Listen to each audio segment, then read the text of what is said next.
प्यारे बच्चों, हिंदी की इस कक्षा में आप सबका स्वागत है। छात्रों, हमारे आज के पठन पाठन का विषय है सोना और लोहा। छात्रों, ये दोनों ही धातुएं हैं और दोनों का अपना अपना महत्व है। सोना सुनहला और चमकदार होता है। यह अपने विशेष रंग के कारण सबको प्रिय होता है, परंतु मनुष्य के विकास में लोहे का योगदान सोने से ज़्यादा है। सोने को लोहे के स्थान पर प्रयोग नहीं किया जा सकता। छात्रों, इन दोनों में से सोना समाज के उच्च कुलीन और संपन्न लोगों का प्रतिनिधित्व करता है और लोहा समाज के मेहनतकश लोगों का प्रतिनिधि है। छात्रों, एक बात हमें अच्छी तरह से समझ लेनी चाहिए कि किसी भी राष्ट्र या समाज का विकास उसके नागरिकों के कठोर श्रम से ही होता है। इसलिए वे ही सच्चे सम्मान के हकदार होते हैं। आज किसी भी व्यक्ति अथवा वस्तु का महत्व उसकी उपयोगिता से समझा जाता है, न कि उसकी संपन्नता से या उसके मूल्य से। छात्रों, यही बात इस छोटे से प्रहसन के माध्यम से समझाई गई है। छात्रों, पाठ आरंभ करने से पूर्व हम इस पाठ में आए नए शब्दों और मुहावरों के अर्थ जान लेते हैं। पाठ में आए नए शब्द इस प्रकार से हैं। पहला शब्द है शान, जिसका अर्थ है ठाट बाट या उच्च स्तर का प्रतीक है यह। दूसरा शब्द है तलाश, जिसका अर्थ है खोज।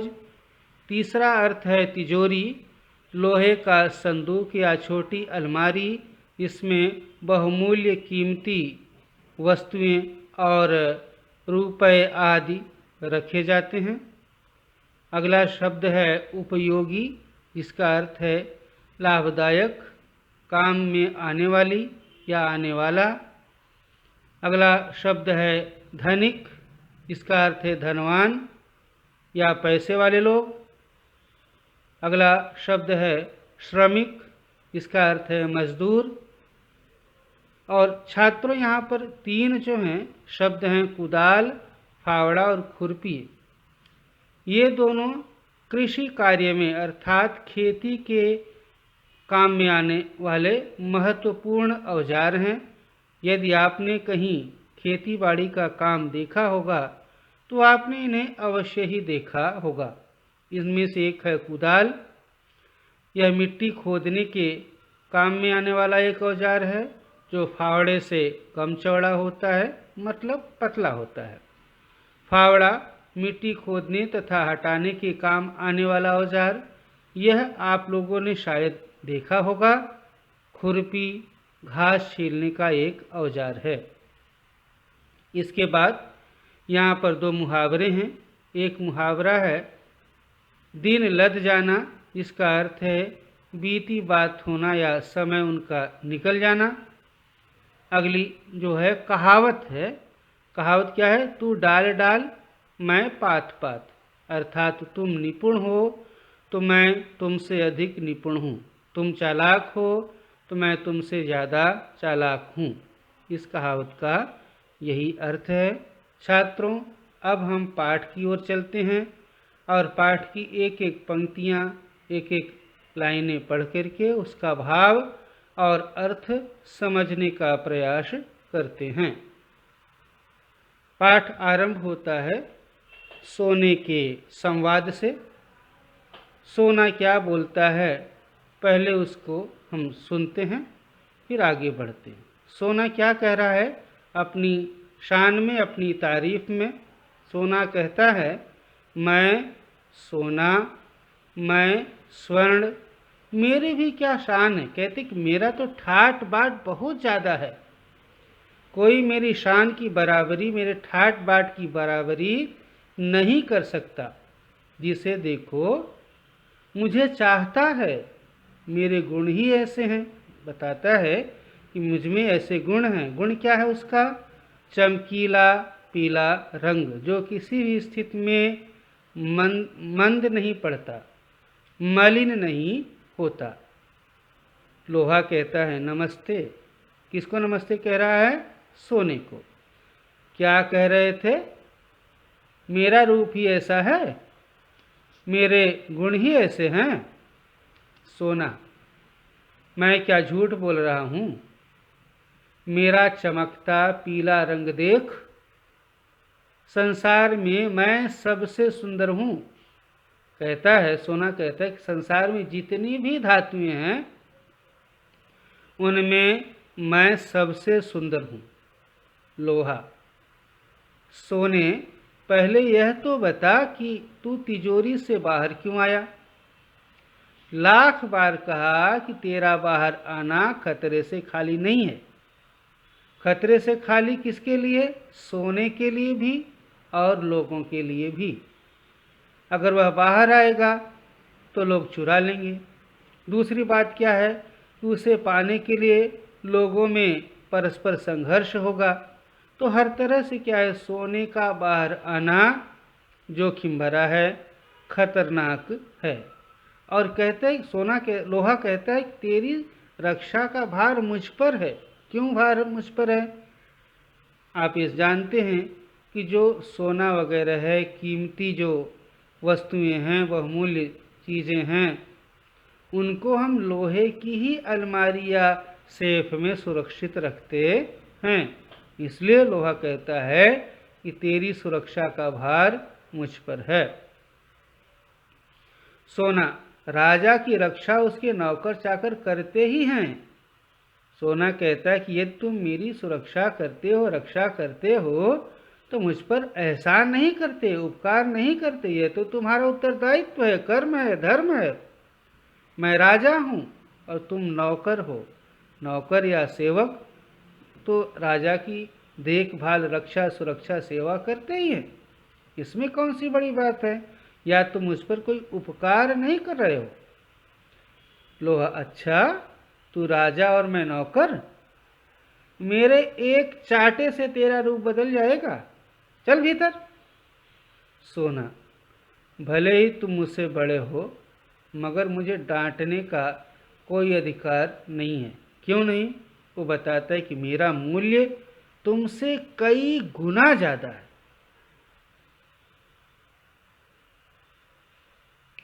मेरे 10 ग्राम का मूल्य 25,000, तो तुम 25-30 रुपए में किलो के हो। लोहा, रुपयों में किसी का मूल्य लगाना व्यर्थ है, बेकार है। लोहा कहता है कि मूल्य आदमी की या वस्तु की कीमत से नहीं, उसकी उपयोगिता से होता है। कबीरदास ने एक दोहा लिखा है ना, क्या है दोहा? बड़ा हुआ तो क्या हुआ, जैसे पेड़ खजूर, पंथी को छाया नहीं, फल लागे अति दूर। खजूर का पेड़ तो बहुत बड़ा होता है, बहुत ऊंचा होता है, पर उससे किसी को लाभ नहीं होता। ठीक इसी प्रकार से कोई मनुष्य व्यक्तिगत रूप से बहुत विद्वान हो, बुद्धिमान हो, ज्ञानी हो, धनवान हो, बलवान हो, पर यदि उससे लोक कल्याण नहीं होता, लोगों का लाभ नहीं होता, कोई फायदा नहीं होता, तो उसकी ये सारे जो बड़प्पन के आधार हैं, मानदंड हैं, पैरामीटर हैं, सब बेकार। उसका धन, उसका बल, उसका बुद्धि सब निरर्थक है। इसीलिए लोहा कहता है कि रुपयों में किसी वस्तु का मूल्य लगाना व्यर्थ, मतलब बेकार है, निरर्थक है। देखना यह चाहिए कि कौन कितना उपयोगी है। सोने से पेट नहीं भरता, मैं सबका हाथ बटाता हूँ। हाथ बटाना भी मुहावरा है, जिसका अर्थ है मदद करना, सहयोग करना। सोना, अरे लोहे से कैसे पेट भरता है? सोना कहता है कि अगर सोने से लोगों का पेट नहीं भरता तो क्या लोग लोहा खा करके पेट भरते हैं? लोहा इस बात को उसे समझाता है कैसे लोहे के द्वारा लोगों का पेट भरता है। लोहा कहता है मैं अगर न रहूं तो किससे बनेगा फावड़ा, कुदाल, खुरपी, ये सब खेती के काम आने वाले औजार हैं। इनसे खेती होती है और अनाज पैदा होता है। मकान बनाना हो तो लोहा चाहिए। युद्ध में लोहे के ही अस्त्र शस्त्र काम देते हैं। कोई बड़ा काम करना हो लोहे के बिना हो ही नहीं सकता। रोटियां भी लोहे के तवे पर ही सेंकी जाती हैं, तभी लोगों का पेट भरता है। सभी कुछ लोहे से बनता है। सोना कहता है वह भी क्यों चुप रहे, वह भी अपनी शान बघारता है। अंगूठी, माला, बाली सोने से तो नहीं बनते। उसके लिए मेरी ही तलाश होती है, लोग मुझे ही ढूंढते हैं, खोजते हैं। मैं राजा, महाराजाओं, धनिकों का प्यारा हूँ, अर्थात समाज का जो उच्च वर्ग है, धनाढ्य वर्ग है, वह मुझे प्यार करता है। मैं वहाँ पाया जाता हूँ, गरीबों के यहाँ मैं नहीं रहता। मैं ऊंची जगह पर रहता हूँ, नीचे नहीं उतरता। लोहा कहता है तू राजाओं, धनिकों का प्यारा है, मैं किसानों, मजदूरों का प्यारा हूँ। गरीबों की सेवा करने में मुझे सुख मिलता है। राजाओं के दिन लद गए, कहते कि उनका ज़माना अब खत्म हो गया, उन्हें कोई नहीं पूछता। अब तो श्रमिकों के दिन हैं, श्रमिकों की पूछ है, उनका आदर है, सत्कार है, सम्मान है। सोना, मुझसे तो मेहनत नहीं होती, मैं तो आराम से रहते आया हूँ और रहना चाहूँगा। लोहा, आराम हराम है। कहते हैं आराम क्या है? हराम। हराम मतलब निरर्थक, बेकार, फालतू। श्रम में ही जीवन की सफलता है। हम अपना जीवन कैसे सफल बना सकते हैं, सार्थक बना सकते हैं? श्रम करके, परिश्रम करके। क्योंकि यह जीवन, यह धरती जो है कर्म भूमि है, यहाँ हमें कर्म करना है और कर्म करने के लिए श्रम करना पड़ता है। तुमने देखा है मैं कितना काम करता हूँ? मैं कल कारखानों में दिन रात काम करता हूँ। कैसे? आप सब जानते हैं कि कल कारखानों में जो मशीनें, जो यंत्र बने होते हैं, वो सब किससे बने होते हैं? लोहे से ही बने होते हैं। जो काम करेंगे अब उन्हीं का सम्मान होगा। सोना, तो मेरा क्या होगा दादा? मुझे तो घबराहट हो रही है। लोहा, तू डाल डाल, मैं पात पात, डर मत। सुन, कहता हूँ कि तू डरो मत। तू चालाक है तो मैं भी चालाक हूँ, तू बुद्धिमान है तो मैं भी बुद्धिमान हूँ। मैं तुमसे होशियार हूँ, चतुर हूँ। मैं तुम्हारी सब व्यवस्था कर दूंगा, घबराओ नहीं, डरो नहीं। मैं सदा तेरी रक्षा करता आया हूँ, आगे भी करूँगा, मगर अब तू घमंड करना छोड़ दे।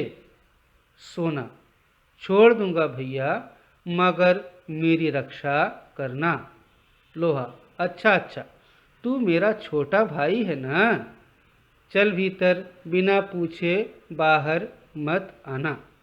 तो छात्रों, इस तरह से यह पाठ जो है लोहा और सोना यहीं समाप्त होता है। मैं आप लोगों से विराम लेता हूँ। धन्यवाद।